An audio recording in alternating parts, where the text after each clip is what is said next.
Il nous attend le docteur Louis Fouché, qui est médecin anesthésiste réanimateur à l'hôpital de la Conception à Marseille. Bonjour docteur, merci d'être en direct avec nous. Quelle est votre position à vous sur ces vaccins qui sont en train de se préparer et qui vont déferler dans quelques temps sur la France, visiblement? Bonjour Monsieur Morandini, j'espère que vous allez bien. Vous aussi, à Marseille, il y a un petit air de fin de confinement et d'épidémie qui fait du bien. On sent la liberté arriver. Exactement. Ça fait plaisir. Juste, je parle pour moi, je parle pas du tout pour mon institution. Je suis le porte-parole d'un collectif qui s'appelle Réinfo Covid. Et mes conflits d'intérêts, que je suis obligé de donner, normalement, légalement, donc je vous l'ai dit, sont de 450 € sur la base transparence santé. Mais ça, c'est que le dessus de l'iceberg. Vous savez que les conflits d'intérêts sont un vrai problème qui vient de manière interstitielle dans la vie des médecins et de l'industrie pharmaceutique. Si vous prenez Patrick Vallance, qui est le patron du conseil scientifique anglais, il a 600 000 livres sterling d'actions chez GlaxoSmithKline, qui est une firme vaccinale. Et il a touché entre 2012 et 2018 plus de 5 millions de livres sterling de dividendes.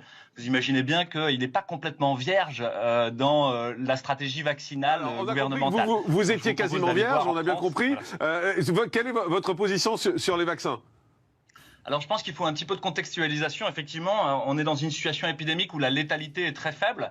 On est à 0,5% de létalité, c'est-à-dire la mortalité chez les gens positifs. Ça veut dire qu'il y a 99,5% des gens qui survivent quand ils ont un test positif. Et si vous prenez la mortalité, c'est 99,95% des gens qui survivent sans vaccin et avec une prise en charge sanitaire qui était un petit peu absurde. Donc ça veut dire qu'en fait, c'est déjà une maladie qui est pas très grave, mais qui encombre le système de santé.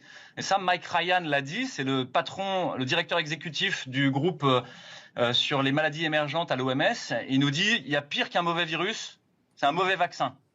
Parce qu'en fait, il s'agit justement d'aller sur des personnes saines et qui vont bien. Et vous devez être à un niveau de sécurité maximal parce que vous ne devez pas rendre malade des gens qui ne sont pas malades.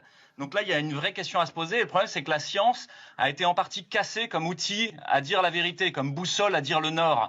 Et ça, c'est pas moi qui le dis, c'est Kamran Abbasi, qui est le patron du BMJ, le British Medical Journal, qui fait un éditorial où il dit « Covid-19, politicization, corruption ». And suppression of science. Et il parle spécifiquement des vaccins en disant qu'on va avoir un problème à savoir réellement quels sont les effets secondaires ou pas.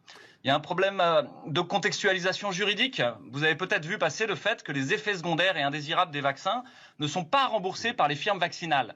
Qu'est-ce que ça veut dire? Ça veut dire que c'est vous et moi, avec nos impôts, qui allons raquer pour les effets secondaires. Oui, ça veut dire que c'est l'État qui prendra en charge les éventuels effets secondaires.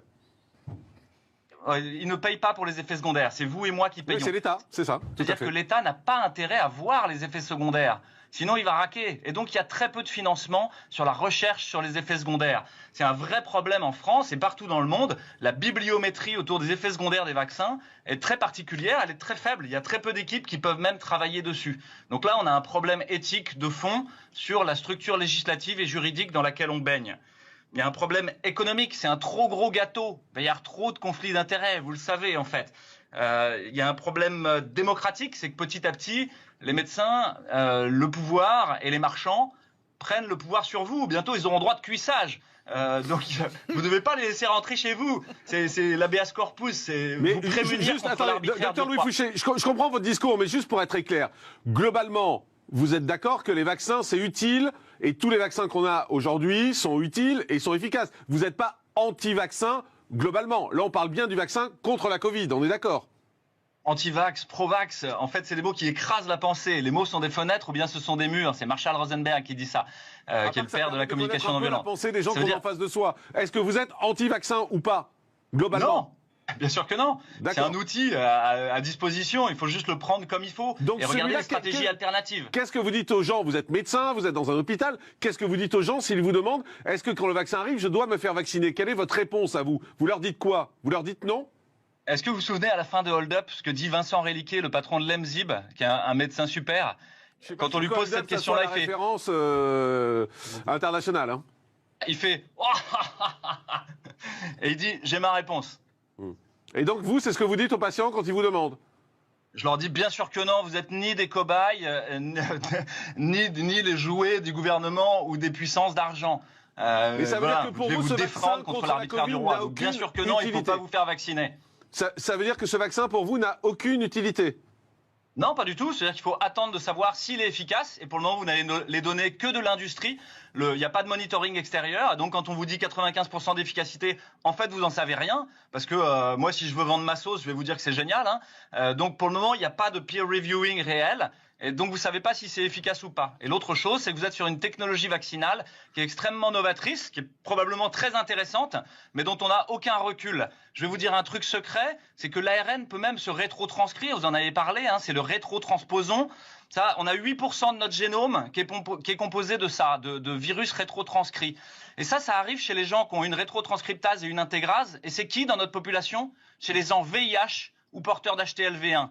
Donc attention, méfie pour ces gens-là. C'est-à-dire que potentiellement, ils pourraient intégrer du virus dans leur génome. Alors, et ça, c'est pas bon du tout, parce qu'on sait que c'est même à l'origine peut-être de la schizophrénie ou de choses comme ça. Il y a des études dessus. C'est un peu compliqué parce que c'est un peu technique ce que vous dites, mais je voudrais restez avec nous. Je voudrais que le docteur Ali Efji nous dise ce que vous pensez de l'avis du docteur Louis Fouché. Que je m'exprime aussi. Oui. Louis a peut-être les mots un petit peu compliqués, effectivement. Il faut parler aux gens. Hein. On n'est pas en train de parler. Mais est-ce que vous êtes en phase avec lui? Non, justement. D'abord, je suis pas vierge, moi je suis Verseau. Donc déjà pour mettre les choses au point. Ensuite, je suis pas tout à fait d'accord dans l'approche, c'est-à-dire que les mots doivent pas être, si vous voulez, un peu agressifs vis-à-vis des gens. Il faut leur expliquer ce que c'est. Nous sommes dans le pays effectivement de Pasteur et il serait bon quand même de remettre à sa place les choses utiles. Donc je suis pas en train de dire que vous avez tort sur tout ce qui est effectivement Big Pharma, etc. Mais il faut pas non plus jeter le bébé avec l'eau du bain. Il faut avoir confiance, mais effectivement, on est encore trop tôt. C'est-à-dire que nous n'avons pas accès aux études qui disent effectivement de l'efficacité. Ils l'ont dit, bon, ok, il faut quand même regarder le papier. Deuxièmement, la durée de l'immunité. Il y a l'immunosénescence, il y a d'autres problèmes qui peuvent arriver. Aussi les gens qui sont déjà immunisés, comme moi par exemple, qui l'ont déjà eu. Donc effectivement, est-ce qu'on va nous vacciner ou pas? Et le suivi. Donc il faut du temps. Le Pasteur avait mis 2 ans et quelques, etc. pour faire son vaccin. Vous savez, les choses sont allées vite. On a beaucoup d'attentes. Il y a eu une médiatisation. Il y a eu beaucoup d'effets psychologiques. Alors je dirais en un seul mot, c'est vrai qu'il y a un vaccin physiologique si vous voulez, mais il y a un vaccin psychologique aussi à faire passer. Ouais. Et c'est là-dessus que je voulais un petit peu partager et puis échanger avec toi et avec les autres collègues. C'est effectivement, il faut quand même savoir parler, savoir calmer, apaiser les gens. Vous trouvez que ces propos ne sont pas apaisants, c'est ce que vous voulez dire? C'est-à-dire que lui est en train de donner des arguments effectivement scientifiques et puis aussi parfois de bon sens, mais il faut savoir dire ça aux gens. Et le manque de confiance que dit mon collègue est fondamental. Il ne faut pas que les médecins se coupent de la population avec la confiance qu'on peut leur donner. Alors certes, jetez vite les résultats scientifiques, semi-scientifiques, puisque toutes les choses changent d'une semaine à l'autre. On peut avoir une étude qui contredise l'autre et il le sait très bien du jour au lendemain. Donc il ne faut pas médiatiser toutes les études et en plus les études qu'on n'a pas. Alors vous voyez, c'est un peu compliqué. Juste docteur Fouché, je vous redonne la parole dans un instant. Je voudrais juste l'avis d'un autre médecin, le docteur Simeka, qui est avec nous. C'est un propos assez dur et virulent que celui du docteur Louis Fouché. Vous êtes d'accord avec lui ou pas? Non, pas tout à fait. C'est le mot, hein. Pas tout à fait, parce que effectivement, on est interpellé tous les jours par nos patients. Voilà. Et notre travail, c'est de les éclairer, éventuellement de les rassurer ou de les inquiéter lorsque c'est nécessaire, mais en tout cas de les éclairer. Et c'est très difficile. Et là, il n'éclaire pas le docteur Louis Fouché? Mais c'est difficile soi-même quand on n'est pas éclairé. Je veux dire, enfin, l'affaire du Remdesivir, le scandale de ce et l'affaire de l'article du Lancet sont pour nous scientifiques des traumatismes. Parce que jusqu'à présent, c'était nos boussoles. Et vous savez, quand vous êtes au milieu de l'Atlantique et que votre boussole ne marche plus, enfin, j'y connais rien en navigation, mais vous voyez ce que je veux dire. Nous, on a besoin d'une boussole. Donc vous donnez raison au docteur Louis Fouché, parce que vous commencez en disant que vous n'êtes pas d'accord avec lui, mais au final, vous lui donnez raison. C'est-à-dire que je trouve son point de vue un petit peu excessif par rapport à la défiance qu'on peut avoir vis-à-vis des vaccins. Par contre, la prudence, effectivement, oui. Je rappelle que ces vaccins, puisqu'on en a 48 qui se présentent, sont des médicaments comme les autres qui doivent être appréhendés comme n'importe quel médicament, c'est-à-dire avec un certain recul, sans aucune précipitation et en ayant bien à l'esprit qu'effectivement ça s'adresse à des sujets sains pour lutter contre une maladie qui a finalement une létalité relative. Docteur Louis Fouché, vous entendez les deux médecins sur ce plateau qui disent en gros, sur le fond, pourquoi pas, et plutôt d'accord avec vous. Sur la forme, en revanche, peut-être un peu trop virulent, un peu trop agressif. On est à Marseille, je suis loin d'être agressif, au contraire, je suis vraiment dans une vision non violente des choses et je m'accorde avec eux sur l'idée que les gens ont besoin d'avoir de la clarté et de l'intelligibilité sur le réel. Or, la narration médiatique et politique, elle est tout sauf claire en fait. Et là, c'est pas moi qui le dis, hein, c'est le rapport sénatorial sur la grippe H1N1. Et ça, il faut le relire, il est très très bon parce qu'il vous explique qu'en fait, les firmes vaccinales ont tout fait pour que la peur soit l'argument principal de toute l'épidémie parce que finalement, c'est leur meilleur argument marketing, que ça emporte la décision. Effectivement, je rejoins le docteur Simeka, je crois qu'il parlait de prudence. C'est la phronésis chez Aristote, c'est l'intelligence du courage. Et l'intelligence du courage, c'est aller de se renseigner en fait. Donc d'aller voir ce qui s'est passé pour les anticorps facilitants du Dengvaxia par exemple, de Sanofi. Ça c'était très intéressant, c'est vraiment la mauvaise bonne idée. Le public va pas faire ça. Vous imaginez bien que le public va pas faire ça, docteur. Nous, ce qu'on va faire, en tout cas moi ce que je vais faire, c'est que je vais voir mon médecin traitant, mon généraliste, et je vais lui dire, est-ce que je dois me faire vacciner ou pas? Quel est votre avis? C'est vis-à-vis de ce médecin généraliste en qui on a a priori tous confiance.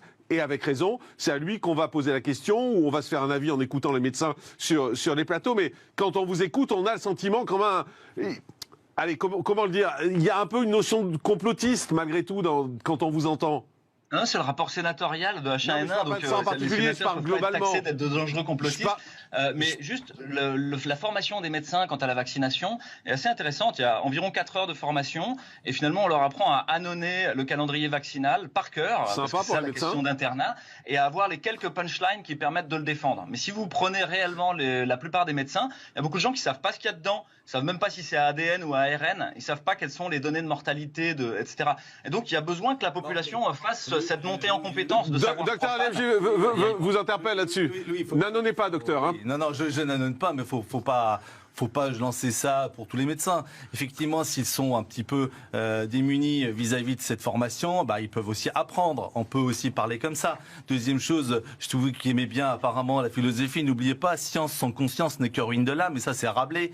Et donc, c'est un ancien médecin. Donc, on peut aussi réfléchir. On n'a pas que tout par la formation de l'école ou de l'université. Il y a des gens qui réfléchissent, qui font de la recherche après et qui se forment. En revanche, c'est vrai que je reprécise encore les choses, c'est-à-dire que l'acceptation et la psychologie est très importante. Si quelque chose est démontré utile et qui peut effectivement aider les gens sur une certaine catégorie, il ne faut pas perdre la confiance. Donc ça, c'est fondamental. C'est important de ne pas rompre la confiance. Merci, docteur Louis Fouché, d'avoir été avec nous, médecin anesthésiste réanimateur à l'hôpital de la Conception.